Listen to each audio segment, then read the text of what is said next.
njagala kuyitiramu speed ekiriwo kyajja kitya and I can summarize.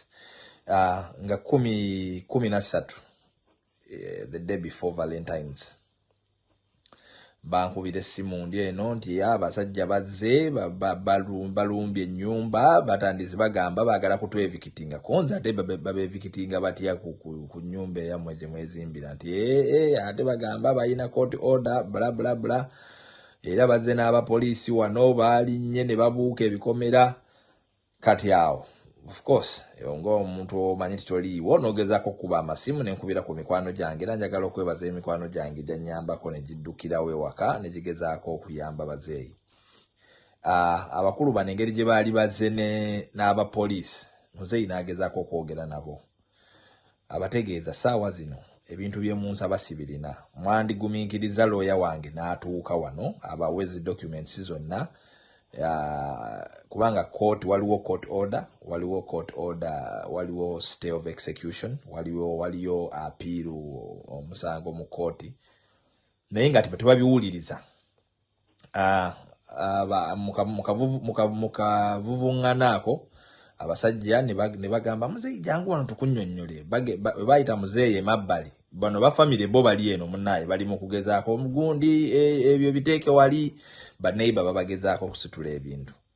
Muzeeyi abasajja bamukuba bukubi mu kamotoka nga bamutwala muzeeyi nga bamutwala mu kkomera. Kati bamala okutwala muzeeyi mu kkomera abaasigadde ewaka bakitegedde bongera okutabuka bayingiza muzi baleesezi aba DPC ba RDC sawa ziba ziwera ndoza sawa ngemu aba RDC ne ba DPC n'abapoliisi abalala babiyingiddemu nnyo amaanyi gakutte bagamba naye abantu bano bye bakoze babikoze mu bukyamu babadde tebalina bakwatako tebalina lukusa era muyikwate ebintu byammwe mubizeeyo munda munaye nga abaneiba baabo bayambye basitudde ebintu babizizaayo munda mu nju ne ba family members abaali bazzaawo era abantu muzeeyi wange sister wange waliwo ne ka sister kafa akato bazeeyi ke bali mukuza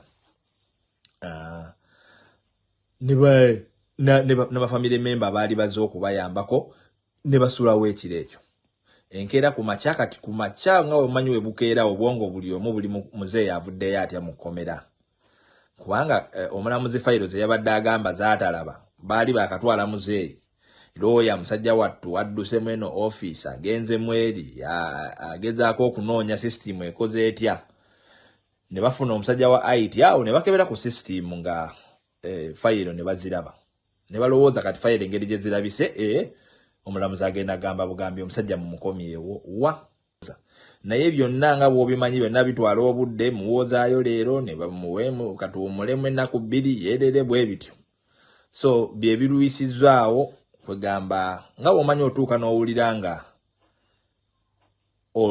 olinga ali defeated olinga ogezaako okunoonya ddala woogenda ofuna obwenkanya tobulaba bwe bityo bye byalwawo ennyumba ne bagikonye bagimazeewo tukyalinda kuwulira kati tutamanyi omulamuzi bw'asala nti bagigonye mu bukyamu nga kyekiddako omukyala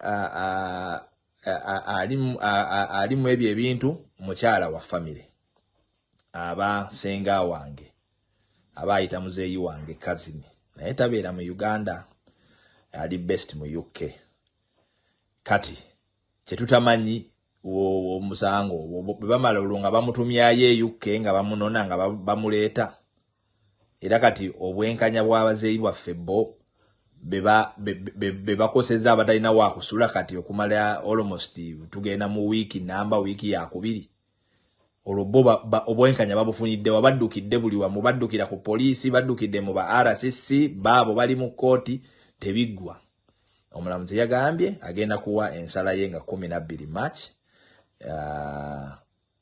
saawa 3 ku Trade Towers.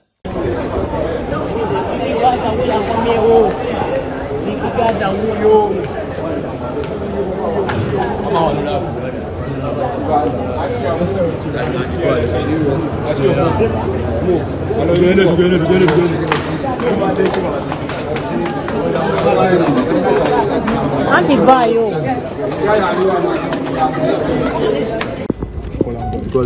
Kole. Bena masoro musha. Fikigaza kulika yebwe rwanda. Video. Soko tubulire ku performance ebadde tiesokedde na ddalangwa olinnyo ku nnyonyaawo n'ogenda ku performance esokedde ddala. Performance badde y'amaanyi tubaddeyo nga tweyagala oshikire bulaayo ewanyuma simanyi na kumanya Bakudobozi. Fikigaza ino nyonyi esoose. Nyonyi esoose boy. Experience ebadde etya. Asoose nengerako mu kyo oza byangu. Soka n'ogenda oyitalatalirako eyo ssebo si byangu bya nnyonyi. So okutwalizaamu olugendo lukutambulidde bulungi. Ntambulidde bubi kuba ngenze nenkoma mu bulungi. Kyalo kikyosinkanye. Nayo gundi shenda leero egenda okuddayo kubeera Leero ngenda Dubai. Ate wemuve Dubai ngenda Abu Dhabi, ngenda Qatar, ngenda Sweden, ngenda London. Okusinzira ku performance ginalabye yabadde ku show yabadde ke South Africa. Yabadde full house, stand up yabadde y'amaanyi nnyo. Amaanyi wagajje wa Fikigaza ago bannange ng'abantu babadde bangi kakodyo kikemakozesezza. Amaanyi g'abantu. Simanyi gange wamubaki. Ngira abantu bangi nga bawagira tuswa batingira.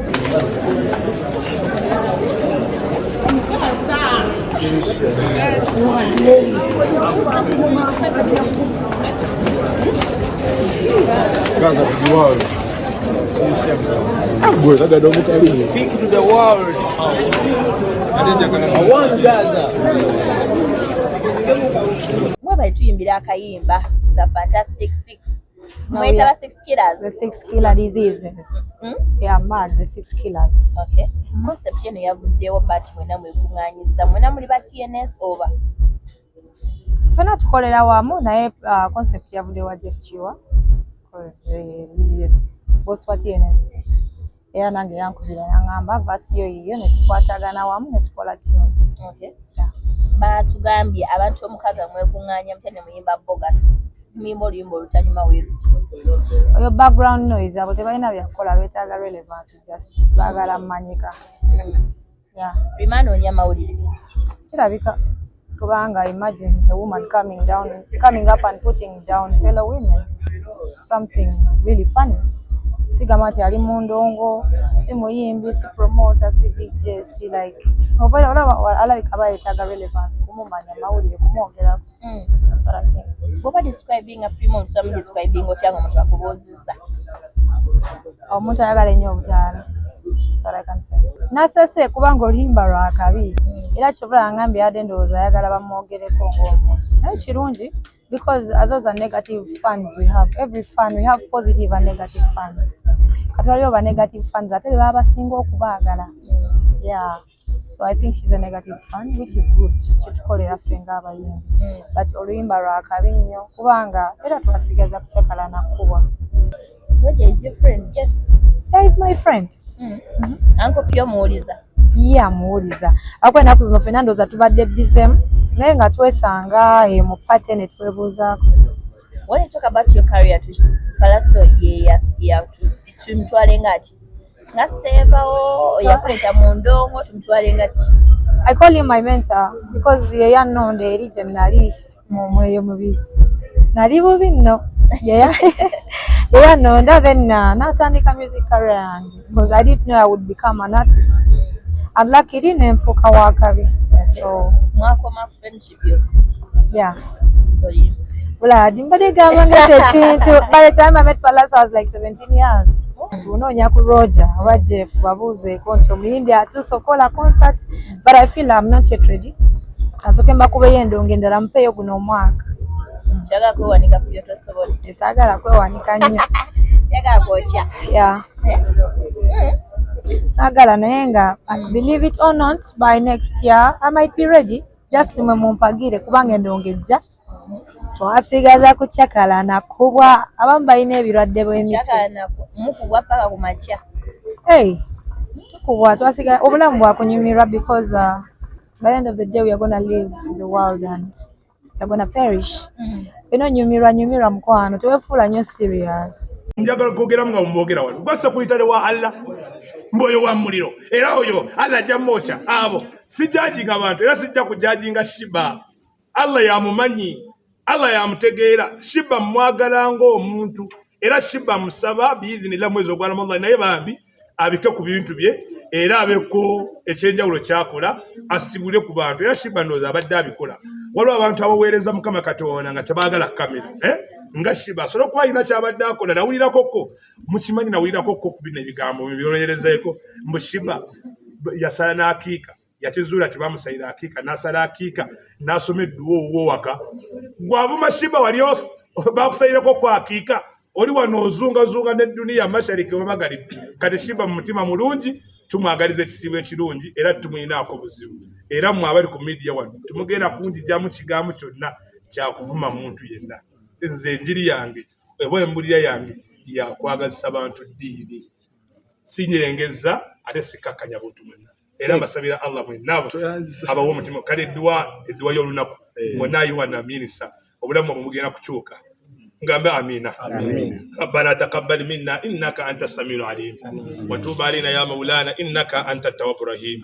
Ay Allah abali wano abakutte amasimu abannamawulire abali wano mu nsi ay Allah subhanahu wa ta'ala basiime nga bagenda okuyingira omwezi ogwa Ramadhan bawangaze Allah obatuuse mwezi ogwa Ramadhan buli munnamawulire buli bloga yenna buli akola ku TV yenna Allah kyusa bannamawulire obulamu bwabwe atalina poloti Allah jimuwe atalina nyumba Allah jimuwe ay Allah atalina mukyala Allah mumuwe sister nkulaba bambi Allah akuwa omwami akujamu agenda okuwa amahale ga haliya oba amahale ga V8 takuwa omusajja asiiwusa atundanga bwayagala Allah omusajja class above the ordinary. Tusaba Allah bwenna abatali bafumbo Allah bawe ababeeza abalungi abaami abali wano Allah bawe abakyala abanyirira tabawa abakyala abalabika obubi abawa abakyala ngo bomulabyeko ng'akusanyusa abawa abakyala ng'alina akabeera akamalayo abalina abakyala abalina nyashi yamalayo abawa abakyala ng'ayambala n'anyuma abawa abakyala obususu bwabwe nga bwamalayo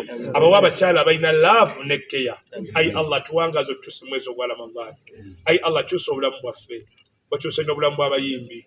Ay Allah nywereza ku Spice Diana munywereze ku Busiraamu ayatule mu Musiraamu ddala nywereza ku Busiraamu Shiba nywereza ku Busiraamu King Saha Mansem Manda Mansur Dax Takatero Omuyeruba. Ay Allah reyini mutabani wange muwangaze nga Musiraamu era munywereze ku Busiraamu. Ay Allah subhanahu wa ta'ala nebendese bonna be edikenzo musuuza bonna banywereze ku Busiraamu. Nsaba Allah abasitula abadaala abayimbi n'abatali bayimbi abasiraamu n'abatali basiraamu fenna Mukama Katonda atusitula amadaala mbasabira emikisa Mukama Katonda abawe emikisa nange ampa emikisa edduwa gye nsembyayo mugambe ya Allah ya Allah yogera nnyo gamba ya Allah ya Allah wita nnyo ya Allah ya Allah. But now I'm here. I am on ground in the beautiful land of Uganda. I have so much love for Africa. My wife hails from West Africa. My father is Ghanaian, so she's from Ghana and America. She's a mixed breed. But Dr. Jackie, many of you have heard of her. So just African pride runs thick in our veins with our family. Africa, the continent, has just meant so much for my career, for my ministry. And I love Central Africa as well. This is kind of an African tour. We'll be in Zambia on this trip, and also in Uganda. And I've been to Zambia a few times, but this is my first time in Uganda, so I'm looking forward to it. Heard amazing things about this country from friends of mine, and I'm excited to hear either your local artists and what you guys are doing here. Every country in Africa has its own culture, and so I'm excited to see. To hear your music, to see your dances. I've already eaten some of your food. Really good prawns. So thank you for that. But I'm looking forward to the entire experience. Count it as an amazing privilege and honor to be here, to even be wanted for my music to be recognized from the airport, the airplane at the airport, and even in the hotel. So many people know the music that God allowed me to write and produce. In the words of the songs that God allowed me to borrow because they're all God's songs. So honored to be here. Excited. It's gonna be a lot of energy.